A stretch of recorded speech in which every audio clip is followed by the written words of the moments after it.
Kaya galit na galit po kayo kay Nico. Kasi muntik na namang maulit. Muntik na po kami mawala ni Kuya. Kung mawawala pa kayo, hindi ko na alam kung anong gagawin ko. Kaya niyo po kinasuhan si Nico.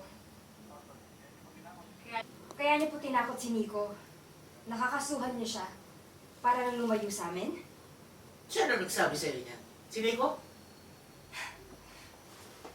Totoo nga po.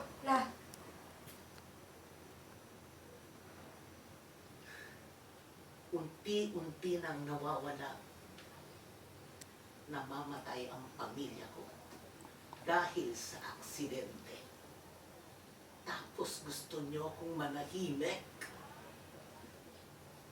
Tingnan mo, kuya ko. Hindi na makapaglalaro niya ng volleyball. Buhay, pero parang patay. Tapos ako pa ang may kasalanan. Pinoprotektan ko lang kayo.